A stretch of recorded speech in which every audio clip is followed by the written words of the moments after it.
সবাই জানো তো আজকে একটু কাজের চাপ বেশি থাকে। তো সেই সকাল থেকেই তোমাদেরকে সাথে নিয়ে দিনটা শুরু করলাম। সকালে 1 কাপ চা আর এই যে নতুন প্লেটটা দেখেছো এটা নিয়েছি, তো ভাবলাম আজকে এটা দিয়ে চা দিই। তো হাজব্যান্ড আর আমি চা খেয়ে নেবো এখন, তারপর বানাবো ব্রেকফাস্ট। তো আজকে ভেবেছিলাম যে ব্রেকফাস্টটা ঘরে বানাবো না, ক্যান্টিন থেকে নিয়ে আসবো ইডলি সাম্বার। তো সেটা আর হলো না, কারণ আজকে ওরা বানায়নি, আজকে নেই, বন্ধ আছে। তো সেই জন্য বাড়িতেই বানাবো। তো কী বানাবো বললো যে ছাকা বানাবো, মানে যেটা মালপো টাইপের হয় না সেরকম। তো আমি বলেছিলাম যে সকালবেলা এটা খাবে, বলছে হ্যাঁ এটাই খাবো। তো জানি না কী হবে, কোনো দিনও বানাইনি, আজ প্রথমবার ট্রাই করছি। তো বাড়িতে যেহেতু গুড় রাখা ছিল তো গুড় দিয়ে বানাচ্ছি। তো এই যে এ দিয়ে গুড়টাকেও একটু গলিয়ে নিলাম আর তারপর কড়াইয়ের মধ্যে তেল দিয়ে দিচ্ছি। তো আমি এটা বানাবো কিন্তু চালের গুঁড়ো দিয়ে। আর যেহেতু আজকে ভাবলাম একটু সবাই বাড়িতে আছে তো গরম গরমও খাওয়া যাবে, তো সেই জন্য আজকের দিনে ট্রাই করলাম। তো গুড়ের মধ্যে দিয়ে দিয়েছি একটু কালো জিরা আর অল্প কটা জিরে। তারপরে যে চালের গুঁড়োটা কিন্তু ভালোভাবে মেখে নিচ্ছি। তো আমি যখন ছোটো ছিলাম তখন ঠাকুমাকে দেখেছিলাম এভাবে বানাতে, তারপর নিজে কিন্তু কোনোদিনও ট্রাই করিনি। তো আজকে প্রথমবার ট্রাই করলাম, তো দেখা যাক কীরকম কী হয়। আর গ্রামে না যখন দুর্গা পুজো হয়, দুর্গা পুজোর টাইমে যে আরসা বানানো হয়, যেটা গুড়ের পিঠে বলে, সেই টাইমে কিন্তু এটাও বানানো হয়। তো ওই যে কড়াইটাকেও তারপর চেঞ্জ করতে হলো, ওই কড়াইটাতে তলাতে লেগে যাচ্ছিলো বলে। তো খেতে কিন্তু মোটামুটি ভালোই হয়েছিল। আর ওই যে কড়াইটার নিচে একটু লেগে যাচ্ছিলো বলে একটু অসুবিধা হচ্ছিলো। তো যাই হোক, খাওয়া দাওয়াটা সারলাম, তারপরে যে কাজে লেগে পড়লাম। আর আজকেই কিন্তু কাজটা একটা যুদ্ধের মতো। তো দেখতে পাচ্ছ সকাল থেকে, তোমরা শুধু দেখতে থাকো ও আমার সাথে সাথে কী কী কাজ করছে।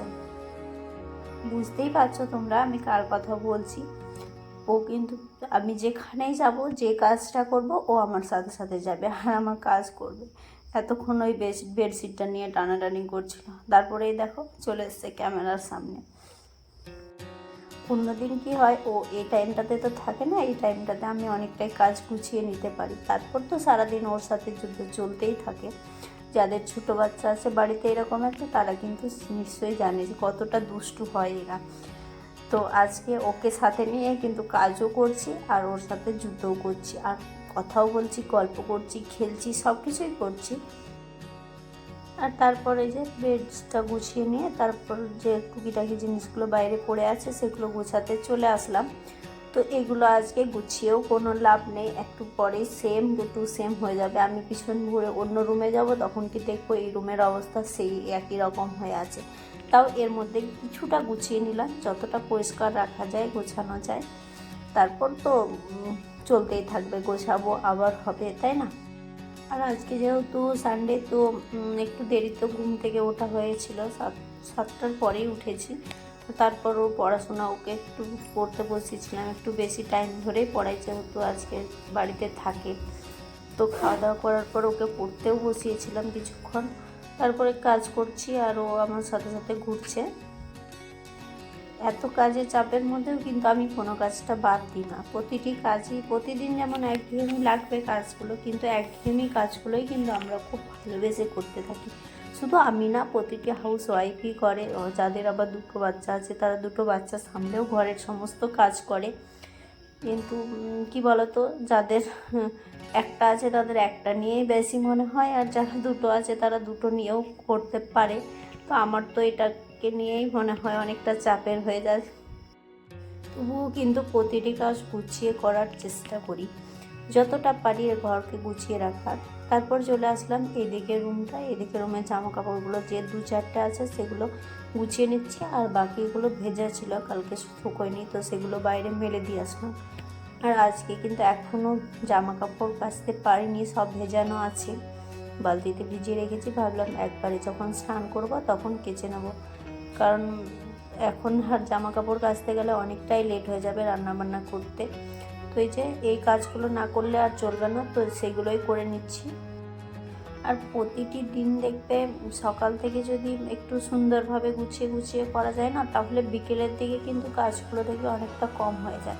আমার কিন্তু বিকেলের দিকে একটু কাজটা কমই থাকে, কিন্তু তাও কী বলতো, যেগুলো মানে খাবার বানানো, রাত্রের আবার ঘর ঝাড়তেও, এগুলো তো থাকবে।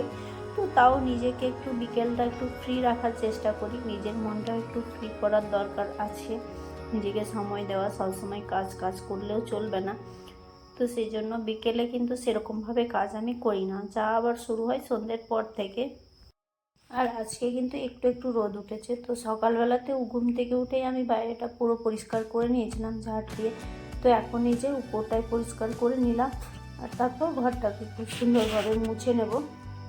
আর এই কাজগুলো করার পর তারপর রান্না বান্না করব, তারপর কিন্তু ছেলেকে স্নান করাবো। আর এখন যদি স্নান করা, এখন কি বলতো, সকালবেলাতেও করে প্রতিদিন, টিউশন যাওয়ার আগে ওকে স্নান করিয়ে পাঠায়।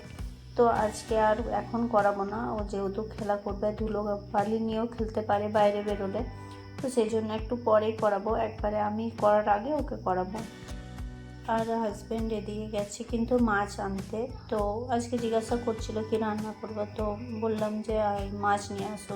চিকেনটা তো সেদিন রেস্টুরেন্টে গিয়ে খাওয়া হয়েছে, 2 দিন সবে মাত্র হলো, প্রতিদিন চিকেনটাও ভালো লাগে না, তো অনেক দিন মাছও হয়নি, তো ভাবলাম আজকে মাছটাই নিয়ে আসতে বলি। তো এই যে তারপর ও কিন্তু মাছ নিয়েও চলে এসছে, আর আমি ওইদিকের কাজ কমপ্লিট করে চলে আসলাম রান্নাঘরে। তো এদিকে রান্নাটাও শুরু করে দিয়েছি, আর একদিকে চলছে মাছ ভাজা। আর আজকে রান্নাটা গ্যাসেই করছি, যেহেতু কারেন্ট নেই, তো ইন্ডাকশান চলেনি, নইলে 3টাতে একসাথে হয়ে যায়। আর এদিকে দেখো মাছ ভাজার সাথে সাথে ছেলে বলছে ও মাছ ভাজা খাবে, তো এই প্লেটটা কিন্তু ও আনার পর থেকে ছাড়েনি, ওর এতটাই ভালো লেগে গেছে, ও যাই কিছু দিই না কেন বলছে আমি ওই প্লেটটাতেই খাবো। তো সত্যিই প্লেটটা দেখতে খুব সুন্দর। তো এই যে ওইদিকে সবজি টবজি বানানো হয়ে গেছে, তারপর মাছের ঝোলটাও এখন বানিয়ে নিচ্ছি। আর যেদিন কিন্তু মাছ বা মাংস রান্না করা হয় না, সেদিনে আর এক্সট্রা করে খুব বেশি সবজি করার দরকার হয় না, যে কোনো একটা সবজি করলেই হয়। তো পটলগুলো ছিল, সে পটল আলু দিয়ে একটা সবজি বানালাম, আর এদিকে মাছটা ঝোল করছি। আর বেশি কিছু করলে কি বলতো, ছেলে আবার খেতে চায় না, ওর একটা সবজি, একটা ঝোল বা ডাল এরকম হলেই যথেষ্ট। একসাথে যদি অনেকগুলো দিয়ে দিই না, তখন আবার ও কোনটা খাবে কোনটা খাবে না সেটা বুঝতে পার না, তো খেতে চায় না। তো সেই জন্য কিন্তু মাছ বা মাংস হলে একটাই সবজি রাখি। আর যেহেতু রান্নাটা শুধুমাত্র দুপুরের জন্যই, আবার রাত্রে রান্না হবে, তো এখনকার মতো অল্প করলেই হবে দুপুরের খাওয়া দাওয়ার মতো।